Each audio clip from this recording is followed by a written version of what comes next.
continuar sustentando por muito tempo.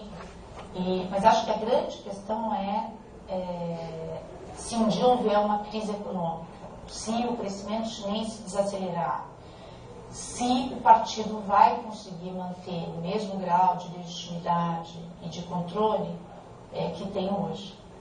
Cláudia, pelo que você está falando nessa análise, independentemente de partido, quer dizer, no caso a China, independentemente do partido, ela pensou na questão do crescimento. Quer dizer, é possível um partido pensar, qualquer partido pensar no crescimento econômico, independente da sua ideologia ou não.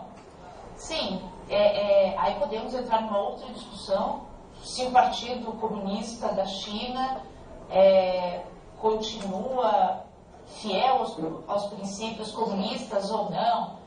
Isso é outra discussão, mas é uma ironia, né, que foi um partido comunista que permitiu o desenvolvimento do capital na China. E isso prova que independe, que pode acontecer, independentemente de partido, o crescimento econômico pode acontecer. Sim, com certeza. E até, assim, o Deng Xiaoping, né, quando começou as reformas, eu acho que toda a questão do Partido Comunista da China reflete também um grande pragmatismo, que eu acho que é uma característica dos chineses e é uma grande característica do Partido Comunista Chinês. Eles são extremamente pragmáticos. E esse pragmatismo se revela em frases. Né? O Deng Xiaoping, acho que cunhou duas frases ali, logo no início da reforma, de que o enriquecer é glorioso, o que é uma contradição com qualquer pensamento igualitarista que pode ser associado ao comunismo. E a outra frase é: não importa se o gato é branco ou preto, contanto que ele pegue o rato. Ou seja, não importa se vamos ter uma economia de mercado ou uma economia estatal, contanto que haja crescimento. E, na visão dele e na visão dos líderes que têm conduzido a reforma desde então, é a economia de mercado que pode levar ao crescimento que eles consideram necessário. Você acha que a economia chinesa quis sair do mesmismo, quis sair do que era, quer dizer, quis crescer? Sim, com certeza. Porque se nós pensarmos o que a China era em 78, em 1978 o Brasil já tinha a maior parte da sua população vivendo na cidade, já tinha uma indústria de base desenvolvida. A China, em 78, tinha mais de 80% da população vivendo no campo. A maior parte das pessoas andava de bicicleta. Todos, grande parte, usava a mesma roupa, que era o uniforme azul do Mao Tse-tung.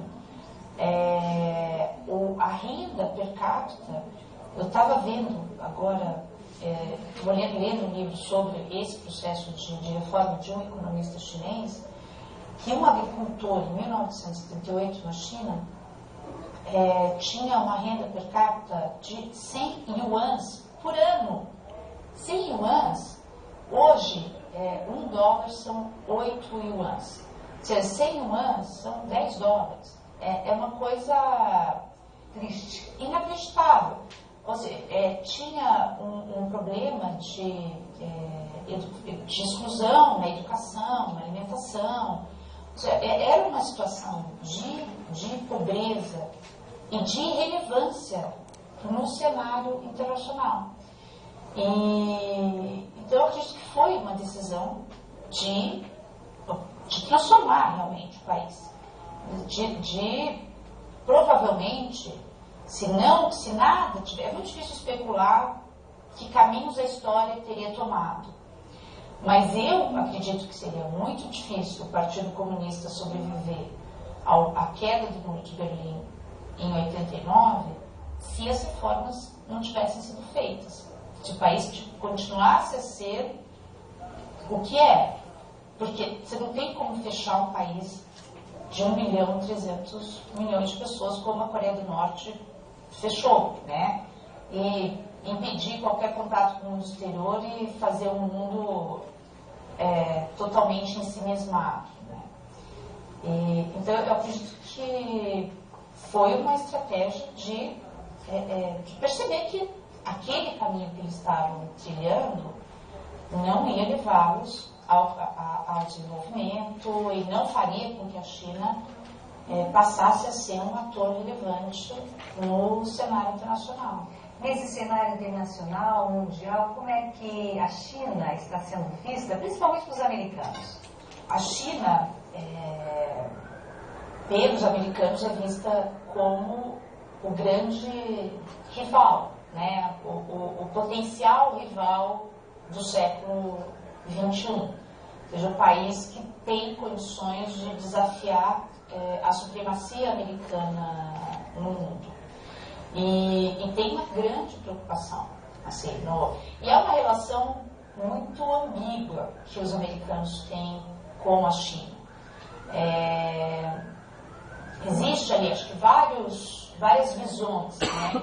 Tem a visão do trabalhador americano que morre de medo de perder o seu emprego para um chinês, porque você tem um número crescente de empresas americanas que estão transferindo suas linhas de montagem para a China. Você tem um consumidor consumidor americano que se beneficia dos produtos baratos que os Estados Unidos importam da China. Tem um jornalista americano, Ted Fishman, ele estima que o consumidor americano economiza por ano cerca, em média, $600 pelo fato dos Estados Unidos importar da China produtos mais baratos do que os que são produzidos nos Estados Unidos. Você tem empresas americanas, o Walmart, eu acho que é o caso mais emblemático. O Walmart, se fosse um país, ele seria o quinto principal destino das exportações da China. Ele importou no ano passado $20 bilhões da China, só o Walmart. É 4 vezes mais do que o Brasil inteiro importou da China. E a China é um parceiro importante do Brasil. Então, acho que há nos Estados Unidos um misto de... Mas eu acho que a visão que prevalece é a visão do temor. A China, no ano passado, tentou comprar uma empresa de petróleo nos Estados Unidos, a Unocal, que acho que é a 9ª petroleira americana. E houve uma reação enorme do Congresso americano, e a China desistiu do negócio, porque os Estados Unidos via a compra como uma ameaça à sua segurança energética. Ou seja, porque a China e os Estados Unidos estão disputando no mundo fontes de suprimento de petróleo.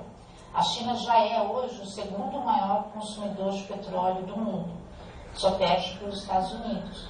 E tanto a China quanto os Estados Unidos estão olhando para o mundo e tentando ver de onde eles vão tirar os seus suprimentos de petróleo e garantir suprimento para o futuro. E acho que esse caso da Unocal, eu acho que revela bem ali a visão norte-americana de que a China vai sim ser um rival geopolítico e que vai ficar para trás? Não sei, aí só o tempo dirá.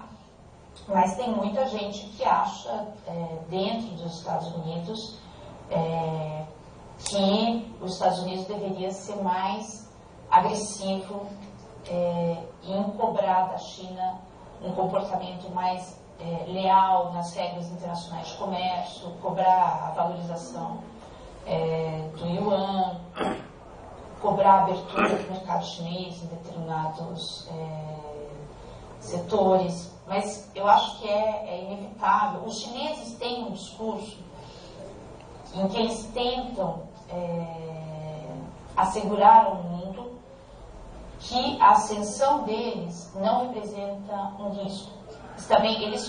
Eles trabalham muito com slogans, que é uma coisa muito do Mao Tse-tung, do partido. Um slogan que está indo para a prática? Então, o slogan deles, com relação à emergência deles no cenário internacional, é que a China está fazendo uma ascensão pacífica, a emergência pacífica da China, que a China não tem nenhuma pretensão expansionista, que a China não tem uma pretensão hegemônica no mundo. Mas é difícil, né? Você ter o poder e se recusar a exercer, né? Assim, eu acho que qualquer potência global vai fazer de tudo para ampliar o seu poder diante de outra potência global. E aí isso tem muito pouco de pacífico. Cláudia, você disse que o Brasil, ou a China, é um grande parceiro, né? A China é um grande parceiro do Brasil. Onde é que o Brasil está longe da China? Para o Brasil e para a América Latina como um todo, a China é ao mesmo tempo uma grande oportunidade comercial e um grande risco também comercial se nós olharmos a economia em dois setores. Se os setores da economia brasileira que trabalham na área extrativo mineral ou com produtos primários, os produtores de soja, os produtores de minério de ferro, a Petrobras, que produz petróleo, esses setores estão conseguindo exportar e ganhar muito dinheiro com a China. Quer dizer, o fator China, principalmente a partir do ano 2000, em que a China aumentou muito a sua demanda por matérias-primas, a China hoje é o maior importador de minério de ferro do mundo, é o maior importador de cobre, é o maior importador de níquel. E o aumento da demanda chinesa fez com que o preço de todos esses produtos subisse no mercado internacional. Só o minério de ferro, ano passado, teve um reajuste de 71,5% num ano, o que é uma coisa altíssima. Não é à toa que a Vale do Rio Doce teve um lucro recorde. A mesma coisa aconteceu com o petróleo, a Petrobras também teve lucro. Não é só a China, obviamente, que está fazendo o preço do petróleo aumentar, mas a demanda chinesa tem um fator importante nisso. O grande problema do Brasil ocorre com relação aos produtos industrializados, ou seja, o que vai acontecer com a indústria brasileira na medida em que a concorrência com a China aumenta. A China, no ano passado, porque até o ano passado, a balança comercial do Brasil com a China era bastante favorável ao Brasil. O Brasil tinha um grande superávit e as exportações brasileiras para a China cresciam em um ritmo maior do que as importações brasileiras da China. No ano passado, isso se inverteu. O Brasil continuou tendo superávit, mas as suas exportações da China aumentaram muito.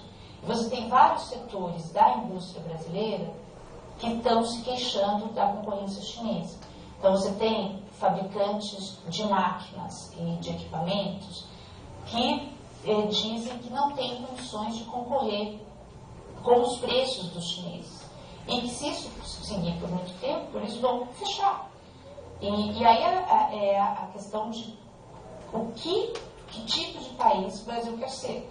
O Brasil quer ser um país produtor de matéria-prima e bens agrícolas, ou o Brasil quer também ser um país industrializado? Eu espero que queira ser um país industrializado, que é assim que vai, por esse caminho, um país do tamanho do Brasil, que o país vai conseguir integrar a população que tem um mercado de trabalho, também dando empregos que pagam melhor, que exige mais qualificação do que o trabalho agrícola.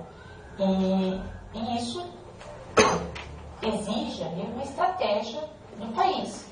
Com certeza não dá um país como o Brasil, que quer aumentar suas exportações e quer ter uma inserção no comércio mundial, para se manter um câmbio tão valorizado como o nosso está hoje. Dizer isso, com o tempo, seguramente vai tirar espaço dos produtos industriais brasileiros no cenário internacional. E a consequência não é